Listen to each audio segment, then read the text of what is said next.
અમરેલીમાં ભારતીય જનતા પાર્ટીના પૂર્વ સાંસદ નારણભાઈ કાછડિયાએ આજે જે પોતાનો રોષ વ્યક્ત કર્યો છે, આ તકે હું ભારતીય જનતા પાર્ટીના પૂર્વ સાંસદને ખૂબ હૃદયપૂર્વકના ધન્યવાદ અને અભિનંદન પાઠવું છું, કારણ કે એમણે સત્ય લોકોની સામે લાવ્યા કે ભારતીય જનતા પાર્ટીની અત્યારની આંતરિક પરિસ્થિતિ શું છે. જે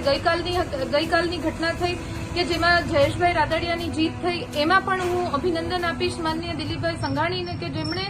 ભારતીય જનતા પાર્ટીથી ઉપર ઉઠીને જે સત્યનો સાથ આપવો જોઈએ આપ્યો ને જયેશભાઈ રાદડિયાની જીત થઈ. ખેર આ તો એમનો આંતરિક મામલો છે, પણ જે પ્રમાણની પરિસ્થિતિ અને કકળાટ અત્યારે ભારતીય જનતા પાર્ટીમાં ઉદ્ભવ થઈ રહ્યો છે, ત્યારે હું હંમેશાથી કહેતી આવી છું કે હાથના કર્યા હૈયે વાગે છે. જે આ એ જ ભારતીય જનતા પાર્ટી છે કે જેને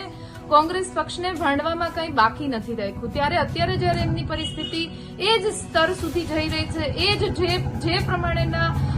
સ્ટેટમેન્ટ કોંગ્રેસ પાર્ટી માટે ભારતીય જનતા પાર્ટીના અનેક નેતાઓએ આપેલા હતા, આ તકે હું એમને વિનંતી કરું છું કે અત્યારની જે ભારતીય જનતા પાર્ટીની પરિસ્થિતિ છે એના માટે પણ એ જ પ્રકારના સ્ટેટમેન્ટ લોકોની વચ્ચે આવીને મીડિયાની સામે આવીને આપે એવો હું આપ સૌના મીડિયાના માધ્યમથી અનુરોધ ભારતીય જનતા પાર્ટીના એક નેતાઓને કરું છું. ધન્યવાદ.